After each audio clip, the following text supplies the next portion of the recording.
and improve insulin sensitivity through dietary change and physical exercise. মানে একটা diabetic পেশেন্টের যে জিনিসগুলো মেনটেন করতে হয় মোটামুটি নন অ্যালকোহলিক ডিজিজেরও এই একই জিনিসগুলো মেনটেন করতে হয়। Sustained weight reduction of 7 to 10% is associated with significant improvement in histological and biochemical NASH severity. আচ্ছা, এটা হলো অটোইমিউন হেপাটাইটিস। অটোইমিউন হেপাটাইটিসের প্যাথোলজি এর মধ্যে আমি বলেছিলাম যে এখানে আপনাদের ইমিউনোগ্লোবিলিন জি লেভেলটা বেড়ে যাবে। এটা দেখেন আমি মার্কিং করে দিয়েছি। আর ক্লিনিক্যাল ফিচার্সের মধ্যে দেখুন raise ALT detected the blood test with like fatigue anorexia and like arthralgia. এই পেশেন্টগুলো ইউজুয়ালি অ্যাসিম্পটোমেটিক থাকে। দেখা গেল যে কোনো কারণে যদি লিভার ফাংশন টেস্ট করতে যায় তাহলে দেখা যায় তার রেইজ ALT লেভেলটা বেড়ে গেছে, আর তার হিস্ট্রি নিতে গেলে তখন সে বলে যে আমি একটু দুর্বল আছি, খাবারের মধ্যে পাই না, জয়েন্ট ব্যথা আছে, এই জিনিসগুলো হয়। তখন আপনি এটা যে অ্যান্টিবডিগুলো আছে সেগুলো অ্যাটাক করলে আপনি চেষ্টা করবেন। তো autoimmune hepatitis usually asymptomatic diagnosis হয় ALT লেভেল দেখে, আর সাথে যদি ফ্যাটিক অ্যানোরেক্সিয়া এন্ড আর্থালজিয়া রিস্ক থাকে। Condition associated with autoimmune hepatitis one star এই বক্সটা একটু দেখবেন। এর মধ্যে প্রথমটা খুব ইম্পর্টেন্ট, অটোইমিউন থাইরয়েডিস। আর বাকি যেগুলো দেখেন যেগুলো rheumatology disease maximum SLE, rheumatoid arthritis, dermatomyositis, এগুলো রিউমাটয়েড ডিজিজ, সিলিয়াক ডিজিজ, তারপর হলো আলসারেটিভ কোলাইটিস, এগুলো জিআইটি ডিজিজ। এগুলো একটু রিডিং দিলে আপনাদের একটু মনে থাকবে। এবার আসেন যে কোন অ্যান্টিবডি কোন লিভার ডিজিজে পাওয়া যায়। দেখেন অটোইমিউন হেপাটাইটিসে, যে অটোইমিউন হেপাটাইটিসে আমরা অ্যান্টি নিউক্লিয়ার অ্যান্টিবডিটা 80% পাই, অ্যান্টি স্মুথ মাসেল অ্যান্টিবডিটা পাই 70%, আর অ্যান্টি মাইটোকন্ড্রিয়াল অ্যান্টিবডি পাই কত 15%। তাহলে এখানে মোস্ট আমরা কমনলি পাই হলো কি অ্যানা। অটোইমিউন হেপাটাইটিসে এই তিনটে অ্যান্টিবডির মধ্যে সবথেকে বেশি পজিটিভ হলো কি অ্যানা। কিন্তু প্রাইমারি biliary cholangitis এখানে দেখেন 95% হলো অ্যান্টি মাইটোকন্ড্রিয়াল অ্যান্টিবডি। এই জন্য আপনাদের এই দুটার মধ্যে পার্থক্য মনে রাখার জন্য আপনি মনে রাখবেন যে অ্যামাটা এখানে 95% পজিটিভ, বাকি সবগুলোই থাকতে পারে কিন্তু মোর স্পেসিফিক অ্যামা। আর এখানে হলো কি অ্যামা আর 15% থাকে অটোইমিউন হেপাটাইটিসে, আর স্মুথ মাসেল অ্যান্টিবডিটা এখানে আবার 70%, আর এখানে হলো 80%। জাস্ট একটু রিডিং দিলে মনে থাকবে আশা করি। আচ্ছা, এবার হলো কি আমরা অটোইমিউন হেপাটাইটিস ইনভেস্টিগেশন করলে আমরা কি কি অ্যান্টিবডি পাই সেগুলো আপনি একটু রিডিং দিবেন। এর মধ্যে এখানে immunoglobulin G level frequently seen in young adult, এটা হলো কি most commonly auto antibody. Anti nuclear antibody, anti smooth muscle antibody, এটা হলো আমরা ইউজুয়ালি অ্যাডাল্ট ফিমেলের পাই, ইয়াং অ্যাডাল্ট ফিমেল। আর যদি আমরা অ্যাডাল্ট নর্মাল করি যে একটা অ্যাডাল্ট পেশেন্টের কী পাইতে পারি, সেটা ফিমেল হোক বা মেল হোক, তাহলে কি anti soluble liver antigen has been described typically in adult patients. আর anti smooth muscle antibody has been reported as infectious mononucleosis, chronic hepatitis C infection and variety of malignant disease associated থাকে। Liver biopsy should be performed both to confirm the diagnosis before commencing long-term immunosuppressions and stage any liver fibrosis. লাইনটা দাগাবেন। আর management হলো কি treatment with glucocorticoids is life saving in autoimmune hepatitis. দেখুন খুব গুরুত্বপূর্ণ একটা জিনিস যে আপনি একটা প্রেডনিসলন দিলেন আর একটা হেপাটাইটিস অটোইমিউন হেপাটাইটিস পেশেন্ট ভালো হয়ে গেল বা রেসপন্স করলো, এটা হলো আপনার একটা life saving drugs glucocorticoids autoimmune হেপাটাইটিসে। আচ্ছা, এবার প্রাইমারি biliary cholangitis দেখেন হলো কি affect women age 30 to 30 year or more, 30 বছরের পরে ইউজুয়ালি পিডিপিটা হয়। Strongly associated with presence of anti mitochondrial antibody AMA, যেটা আমি বলেছিলাম 95%। এটা কিন্তু 3 স্টার টপিক, এখান থেকে কোশ্চেন আসে। এপিডেমিওলজি এটা হলো কি female predominant, female two mail, এটা হলো 9:1। এটা is more common among cigarette smoker. দেখেন যারা বিড়ি সিগারেট খায় এদের পিবিসি কমন, আর যারা also common among cigarette smoker. এই কথাটা আপনারা মনে রাখবেন যে সিগারেট স্মোকারদের জন্য এই পিবিসিটা মোর কমন। আচ্ছা, প্যাথোফিজিওলজি দেখেন condition is closely associated with autoimmune non hepatic disease such as thyroid disease and there is genetic association with HLA-DR8। Pathophysiology আপনি রিডিং দিবেন জাস্ট একটু। এখানে ক্লিনিক্যাল ফিচার্সটাও ওই অটোইমিউন হেপাটাইটিসের মতো এই পেশেন্টগুলোও অ্যাসিম্পটোমেটিক থাকে, অ্যাক্সিডেন্টালি ডায়াগনোসিস হয়, আর সিমটম এই একই থাকে যে ফ্যাটিক নিয়ে আসে, জেনারেলাইজড ইচিং নিয়ে আসে। আচ্ছা, এবার হলো কি xanthomas deposit occurs in minority specially around the eyes, scratch mark may be found in patient with severe pruritus. Usually এদের প্রোভাইটাস থাকে, পিভিসিতে প্রোভাইটাস থাকে, যার কারণে আপনার ওই স্ক্র্যাচ মার্ক পাওয়া যাবে। অ্যাসোসিয়েটেড ডিজিজ, এটা হলো 2 স্টার বা 3 স্টার দিয়ে অপিনিয়ন যে আপনাদের পিভিসি সাথে কি কি অ্যাসোসিয়েটেড ডিজিজ থাকে। এর মধ্যে seeker syndrome, systemic sclerosis, celiac disease, thyroid disease. Hypothyroidism should always be considered in patient with fatigue. যে পেশেন্টের ফ্যাটিক নিয়ে আসছে, আমি সাসপেক্ট করতেছি যে তার পিভিসি হতে পারে, তাকে হাইপোথাইরয়েডিজমটা আগে এক্সপ্লোর করতে হবে। আচ্ছা, ডায়াগনোসিস, এখানে দেখেন যে অ্যান্টি নিউক্লিয়ার অ্যান্টিবডি এটা 50%, কিন্তু এমা ইজ প্রেজেন্ট ওভার 95%। এটা আর ট্রিটমেন্ট হলো কি হাইড্রোক্লোরিক বাইল অ্যাসিড আর oxalic acid at dose of এটা। এটা দিলে হবে কি একটু ভালো হয়, কিন্তু অনেকের ক্ষেত্রে এটা ভালো হয় না, সেটা ভালো হয় না। আর তার ট্রিটমেন্ট হলো কি দ্য হাইড্রোফিল বাইল অ্যাসিড আরসোডিঅক্সিকোলিক অ্যাসিড, হচ্ছিল আরসোডিঅক্সিকোলিক অ্যাসিড আমরা এখানে ইউজ করি। প্রোয়াইটাসের জন্য আমরা দেখি কোলেস্টেরামিন। এখানে এই অন্য প্রোয়াইটাসের সাথে এটা প্রোয়াইটাসের একটাই পার্থক্য, যেখানে আপনার অন্য অ্যান্টিহিস্টামিন রেসপন্স করবে না, এখানে কোলেস্টেরামিন আপনার দিতে হবে। ফ্যাটিক, ম্যালাবজর্পশন, বোন ডিজিজ এসবগুলো আপনার থাকতে পারে পেশেন্ট। ওভারল্যাপ সিনড্রোমটা একটু রিডিং দিবেন। এবার আপনি পিএসসি, প্রাইমারি স্ক্লেরোজিং কোলাঙ্গাইটিস, এটা একটা কোশ্চেন। এটা immune-mediated polycystic liver disease characterized by multifocal infiltration of the larger bile duct of extra and or intrahepatic. দেখেন পিভিসি ওটা হলো কিন্তু আপনার ইন্ট্রাহেপাটিক, পিএসসি এটা ইন্ট্রাহেপাটিক হতে পারে, এক্সট্রা হেপাটিক হতে পারে। Often associated with inflammatory bowel disease, mostly হলো কি ulcerative colitis. Increase risk of various cancer, carcinoma, gallbladder and colon cancer. PSC is twice as common as men as women. তার মানে পিভিসিটা ছিল female predominant আর পিএসসিটা হলো male predominant. Most patient present over 25 to 40 years. দেখেন এরা 40 বছরের মধ্যে এই পেশেন্টগুলোর পিএসসি হয়। জেনারেলাইজি অ্যাকসেপ্টেড ডায়াগনস্টিক ক্রাইটেরিয়া, যেটা এমআরসিপি করলে আমরা এই ক্রাইটেরিয়াগুলি পাবো, জাস্ট একটু রিডিং দেবেন। প্যাথোফিজিওলজিতে আপনারা দেখবেন যে এর সাথে অ্যাসোসিয়েটেড আলসারেটিভ কোলাইটিস দরকার হয়। প্যাথোফিজিওলজি বই লেখা রাখবেন অ্যাসোসিয়েটেড উইথ আলসারেটিভ কোলাইটিস, এটা 70 to 80% অফ দ্য পিএসসি পেশেন্টে থাকে। আর এমআরসিপি রিপোর্ট, আচ্ছা ক্লিনিক্যাল ফিচার্স যদি আমরা বলি, এটা মোরলেস পিভিসির মতোই, কিন্তু এখানে অ্যালকালিন ফসফেটাসটা বেড়ে যাবে। আমি বলেছিলাম যে পোস্ট হেপাটিকে পি মানে অ্যালকালিন ফসফেটাসটা বাড়ে। আর fatigue, intermediate jaundice, weight loss, right upper quadrant abdominal pain and প্রোয়েড আছে, সবগুলাই থাকতে পারে। আর কে ইনভেস্টিগেশন এমআরসিপি, তাহলে আমরা পিভিসিতে বললাম যে অ্যান্টিবডিটা যদি করি আমরা তাহলে 95% পজিটিভ হয়, আর এখানে কোনো অ্যান্টিবডি পজিটিভ হওয়ার সব থেকে বেশি মানে এমআরসিপি করে আপনাদের ডায়াগনোসিস করতে হবে। আর যদি কনফার্ম করতে চান তাহলে লিভার বায়োপসি। আর লিভার বায়োপসির যে ফাইন্ডিংটা, এটা খুবই গুরুত্বপূর্ণ একটা লাইন। দেখেন আর্লি ফিচার্স অফ পিএসসি আর periductal onion skin fibrosis. Periductal onion skin fibrosis, এটা হচ্ছে ভ্যানিশিং বাইল ডাক্ট সিনড্রোমও বলে। এটার যে পিকচারটা আপনারা দেখলে,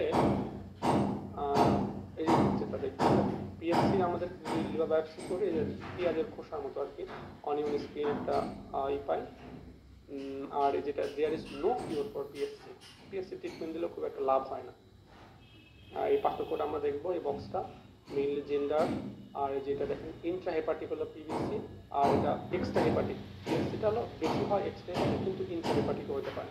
আর অ্যান্টিবডিটা এখানে 95% হলে এমা পজিটিভ, আর এখানে পিএনকা পজিটিভ হতে পারে, কিন্তু সেটা নন স্পেসিফিক। IgG4 অ্যাসোসিয়েটেড কোলাঙ্গাইটিস, এটা একটু রিডিং দিবেন যে এই পেশেন্টদের কি থাকে যে কনজেনিটাল অটোইমিউন প্যানক্রিয়াটাইটিসের হিস্ট্রি থাকে। এই পেশেন্টদের ছোটোবেলা থেকে প্যানক্রিয়াটাইটিস হিস্ট্রি থাকে 90% পেশেন্টের। আর সাথে সাথে যদি আমরা এই পেশেন্টদের পিএসসির সাথে একটাই পার্থক্য, যে পিএসসির তো কোনো ট্রিটমেন্ট নাই, কিন্তু IgG4 সিনড্রোমগুলোকে যদি আমরা এই পেশেন্টদের যদি আমরা স্টেরয়েড দিই তাহলে খুব ভালো রেসপন্স করে। দেখলে যে গ্লুকোকর্টিকয়েডস এটা খুব ভালো রেসপন্স করে। এর সাইন সিমটম মোটামুটি যে পিএসসির মতোই, কিন্তু পার্টিকুলার গ্লুকোকর্টিকয়েডস দিলে ভালো রেসপন্স করে। হেপাটোসেলুলার কার্সিনোমা, এটা আপনারা একটু রিডিং দিবেন। সিরাম মার্কারটা মনে রাখবেন আলফা ফিটোপ্রোটিন, এটা 60%, এটা পজিটিভ হলো হেপাটোসেলুলার কার্সিনোমাতে। আর drugs to be avoided in cirrhosis, খুবই গুরুত্বপূর্ণ। এটা হলো 3 স্টার বা 4 স্টার যাই দেন, খুবই গুরুত্বপূর্ণ। শুধু ড্রাগগুলো আপনারা মনে রাখবেন যে non steroid anti inflammatory drug, ACE inhibitor, কোলিন, নার্কোটিক্স, অ্যানজিওলাইটিক্স, এগুলো আমাদের যদি সিরোসিস থাকে এই পেশেন্টদের দেওয়া যাবে না। তারা কী করবে এটা যে এখানে দেখে নেবেন একটু, তাহলেই হলো। যে হেপাটোরেনাল ফেলিওর করতে পারে, হেপাটিক এনকেফালোপ্যাথি, সবগুলো হেপাটিক এনকেফালোপ্যাথি করে। এরপরে এটার একটু প্রবলেম কী কী হয় একটু জাস্ট চলতে পারে, যে ড্রাগগুলোর নাম রাখা লাগবে, এটা খুবই গুরুত্বপূর্ণ। এখান থেকে আমাদের সময় একটা কোশ্চেন আসছিল, যেন আপনার এই বক্সটা খুবই ভালো করে পড়বেন যে কোন ড্রাগগুলো কোলেস্টেসিস করতেছে, ক্লোরোপ্রোমাজিন, হাইড্রোজ, ইস্ট্রোজেন, কোন ড্রাগগুলো কোলেস্টেটিক হেপাটাইটিস করতেছে, অ্যাকুট হেপাটাইটিস কোন ড্রাগগুলো করতেছে, নন অ্যালকোহলিক স্টেজ হেপাটাইটিস কারা করতেছে, ভেনাস আউটফ্লো অবস্ট্রাকশন কারা করতেছে, ফাইব্রোসিস দেখেন শুধুমাত্র মেথোট্রেক্সেটটা ফাইব্রোসিস করে, তারপর অটোইমিউন হেপাটাইটিস কারা করতেছে, এটা আপনারা দেখবেন যে 4 স্টার বা 5 স্টার দিয়ে বক্সটা সুন্দরভাবে মুখস্থ রাখবেন। Hepatocyte necrosis, paracetamol is best known. Hepatocyte নেক্রোসিসের জন্য সবথেকে বেশি প্যারাসিটামল। আর হলো granulomata may be seen in liver injury following use of allopurinol. তাহলে শুধুমাত্র গ্রানুলোমাটা লিভার আমরা পাইতে পারি কখন, যখন এটা পেশেন্টের লং হিস্ট্রি দেয় যে অ্যালোপেরিনল তার অনেক দিন ইউজ করতে হয়। স্টিয়েটোসিস, এখানে দেখেন হলো কি মাইক্রোভেসিকুলার হেপাটোসাইট ফ্যাট ডিপোজিশন আর ম্যাক্রোভেসিকুলার হেপাটোসাইট ফ্যাট ডিপোজিশন। তাহলে কি মাইক্রোভেসিকুলার হেপাটোসাইট ফ্যাট ডিপোজিশন হলো কি টেট্রাসাইক্লিন এন্ড সোডিয়াম ভালপ্রাইড, আর ম্যাক্রোভেসিকুলার হেপাটোসাইট ফ্যাট ডিপোজিশনের মধ্যে দেখেন ট্যামোক্সিফেন হলো কি অ্যামিউডারন। একটা ড্রাগ একটু মনে রাখার চেষ্টা করবেন। জেনেটিক হেমোক্রোমাটোসিস, আমি প্রথমে বলে নিয়েছিলাম যে জেনেটিক হেমোক্রোমাটোসিস একটা প্রোটিনের নাম আপনারা মনে রাখবেন, সেটা হলো কি HFE প্রোটিন, আপনাদের আমি বলেছিলাম। তো এই যে এটা দেখবেন যে এস লেভেলটা হলো কত, আর এটা কত পরিমাণ নর্মাল আয়রন আমাদের বডিতে থাকে, নর্মালি 4 গ্রাম থাকে। আর যদি জেনেটিক হেমোক্রোমাটোসিস থাকে তাহলে তার 20 to 60 গ্রাম আয়রন হতে পারে বডিতে। আর এটার সাইড কোথাও দেখেন, liver, pancreas, islands, endocrine glands, joints and heart. এখানে 90% of the GS patients are homozygous for a single point mutation resulting এই প্রোটিনটার নাম রাখবেন HFE প্রোটিন। হয় ডিজিজের শুরুতে এই প্রোটিনটার নামটা আপনারা সুন্দরভাবে লিখে রাখবেন।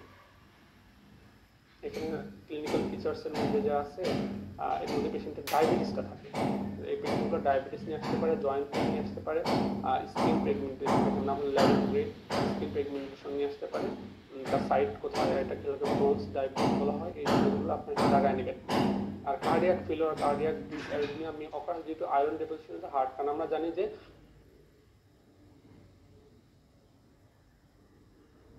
হেমোক্রোমাটোসিসে আয়রনটা হার্টে ডিপোজিট হতে পারে, তাহলে কার্ডিয়াক ফেলিওর আর কার্ডিয়াক অ্যারিথমিয়াও নিয়ে আসতে পারে এই কিছুগুলো।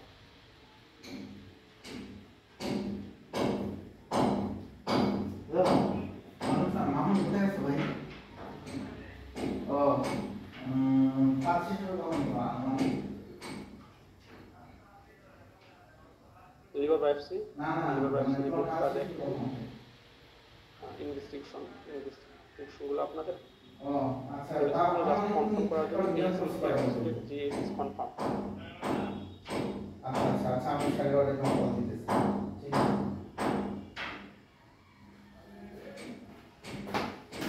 আর যদি আপনারা কনজেনিটাল না হয় বা জেনেটিক না হয় তাহলে আমরা ট্রান্সফার রেসিডেশনটা দেখব, যেটা 40%-এর বেশি হবে ফিমেলে, আর ম্যানে হলো 50%-এর বেশি ইনক্রিজ করে ট্রান্সপারেন্সি। ট্রিটমেন্ট, এটা হলো কি weekly venesection of 500 ml of blood, প্রতি সপ্তাহে 500 ml ব্লাডটা ভেনিসেকশন করে দিতে হবে। Reduce creatine under and transparency solution under 50%.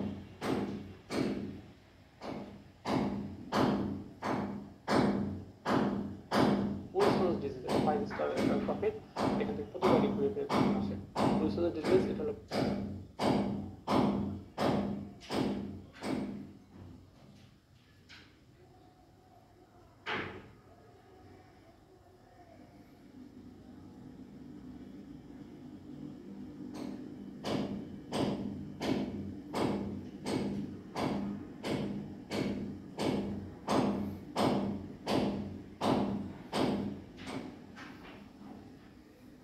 hepatocellular degeneration, copper metabolism caused by variety of mutation in the ATP7B gene. এটা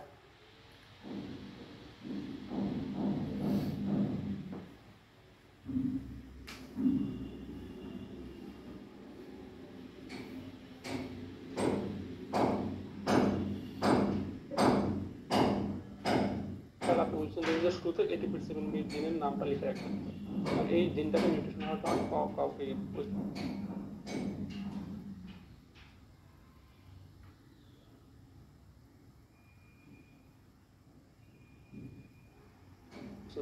হয়। আর দেখেন organ most affected are liver, basal ganglia, brain, eye, kidney and skeleton. এর মধ্যে mainly আসলে আমরা যদি বলি সেটা ব্রেন ইনভলভ হয়। উইলসন ডিজিজে main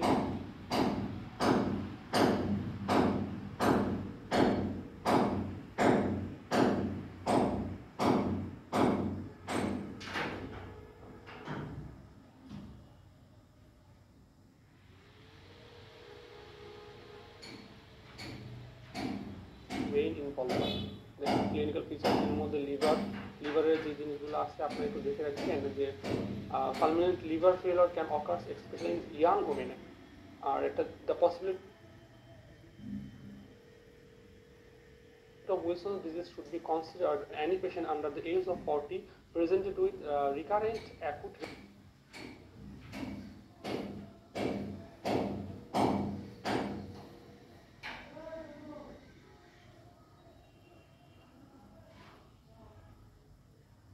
hepatitis or chronic liver disease of unknown cause, especially when accompanied by hemolytic anemia.